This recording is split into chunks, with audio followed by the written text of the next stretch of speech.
আসসালামু আলাইকুম। আপনারা যে যেখান থেকে আমার ভিডিওটা দেখছেন, আপনাদের সকলের প্রতি রইল আমার পক্ষ থেকে দোয়া আর ভালোবাসা। আজকে আমি এখানে শুরু করে দিলাম বিকালের নাস্তা হিসেবে দোল্লা পিঠা। দোল্লা পিঠাটা বানাতে আমি A to Z আপনাদের সামনে তুলে ধরবো। দোল্লা পিঠাটা কে কে খেয়েছেন কমেন্ট করে একটু জানাবেন। আর যারা যদিও খাননি এই পিঠাটা, তাহলে আপনারা A to Z দেখে নেবেন। একদমই সহজ, একদম অনেক মজাদার একটা পিঠা। প্রথমেই পানিতে আমি এখানে 2 থেকে 3 কাপ পানি দিয়ে দিলাম। 3 কাপ পানি দেওয়ার পর আমি হাফ চা চামচ লবণ দিয়ে দিলাম। দেওয়ার পর আমি এখানে 2 কাপ পরিমাণ মেজারমেন্ট কাপগুলি আছে, ওই 2 কাপ পরিমাণ নারিকেল দিয়ে দিলাম। আর 2 কাপ পরিমাণ এখানে গুড় দিয়ে দিলাম। দিয়ে আমি জাল করতে থাকলাম। জাল করতে করতে দেখা গেল এক পর্যায়ে বলক আসলো।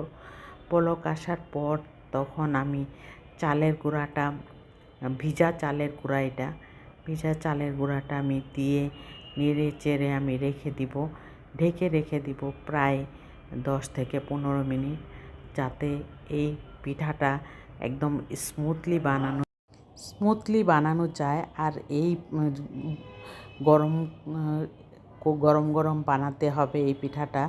আর এই কাইটা আমি এখন কাউন্টার টপে নামিয়ে নিব।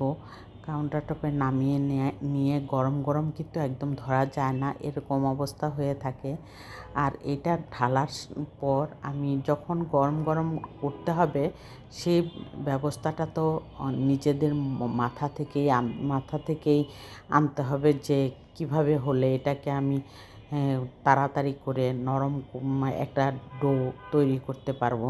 সেই জন্য আমি বেলুন দিয়ে, রুটি বানানোর বেলুন দিয়ে আমি প্রেস করে নিলাম। প্রেস করে নিতে নিতে এক পর্যায়ে এত সুন্দর একটা সফট ডো হয়ে থাকবে, যাতে সিদ্ধ বেশিক্ষণ করতে হবে না, পুরা কাইটাই সিদ্ধ হয়ে যায় আর বানাতেও সুবিধা হয়ে থাকে। সেজন্য আমি বানাতে বানাতে গোল গোল করে এই পিঠাটা আমাদের নরসিংদীতে দোল্লা পিঠা নামে পরিচিত। এক এক দেশে এক এক নামে হয়তো পরিচিত, কেউ দোল্লা পিঠা বলেন, কেউ অন্য কোনো নামে এটাকে ডাকা হয়। আর আমাদের দেশে এটা খুবই ফেমাস একটা পিঠা। আর একদিক দিয়ে বানাতে থাকে, আরেক দিক দিয়ে শেষ হয়ে যায়, ঢালতেই শেষ হয়ে যায়, এরকম অবস্থা হয়ে যায়। এই জন্য অনেকগুলি পিঠা বানাতে হয়। আর আমি তো শহরের বাসায় থাকি, আমার 2টা বাচ্চা আর আমার হাজব্যান্ড, সেজন্য বেশি বানাতে হয় নাই।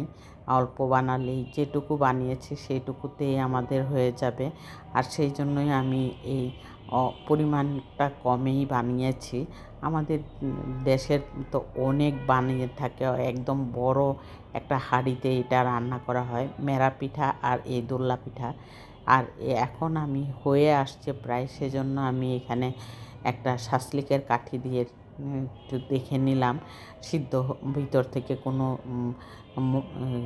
কাঁচা ভাব আছে কি না। দেখলাম যে জাস্ট হয়ে গেছে। এখন যদি আমি এভাবে ঢালতে নিই, তাহলে একটার সাথে আরেকটা লেগে যাবে। সেই জন্য ঠান্ডা পানিটা দিয়ে আমি ঢেলে নিচ্ছি। ঠান্ডা পানিটা ঢালার সাথে সাথেই কিন্তু একটার সাথে আরেকটা লেগে যাওয়ার আর কোনো ভয় থাকে না। সেইভাবেই আমি ঢেলে নিলাম। আর এই ঢেলে নেওয়ার পর একটু ঠান্ডা হলে, ঠান্ডাটা হওয়ার পরেই কিন্তু মজা হয় এই পিঠাটা। ঠান্ডা হতে হতে আমি সার্ভিং ডিশে নিয়ে নিলাম। নেওয়ার পর দেখুন এখন আমার পিঠাটা দেখতে কেমন লাগছে। খুবই চমৎকার একটি পিঠা, খেতে যেমন সুস্বাদু, দেখতেও তেমনই ভালো লাগে। এখন যেমন নরম নরম লাগছে, খাওয়ার সময় যদি নরম নরম লাগে, আপনারা সেই জন্য আপনাদের কাছে 2 ঘন্টা অন্তত এটা রেস্টে রাখলে ঠিকই খেতে অনেক আরামের হয়ে যায়। এজন্য আমি ফ্রিজে রেখেছিলাম। ঠান্ডা হওয়ার পর ফ্রিজে রাখার পর এটা আমি সবাই মিলে আমরা খেয়েছি, একদম এক বসাই খাওয়া শেষ হয়ে গেল। সেই জন্যই আমি এই পিঠাটা খুবই পছন্দ করি। আর এই দিক দিয়ে আমার হাজব্যান্ড এদের কিছু বাজার নিয়ে আসার চিন্তা করেছি। আর সেই জন্যই বাজারগুলি আমার নামাতে হবে। আর না লিস্ট অনুযায়ী যদি নামাতে হয়, লিস্টের থেকে যদি একটা দুইটা আইটেম ছুটেও যায় তখন সেটা পরে আনা যাবে, সেই চিন্তা করে আমার হাজব্যান্ড বলে সব সময় যে লিস্ট অনুযায়ী সব আসছে কিনা দেখো আগে। সেই জন্য আমি সবগুলি জিনিস নামিয়ে দেখে নিলাম। তারপরে দুধ আনলাম, 4 লিটার দুধ এনেছি, সেটা আমি ফ্রিজে রেখেছি, সেটা আর নামানো হয়নি।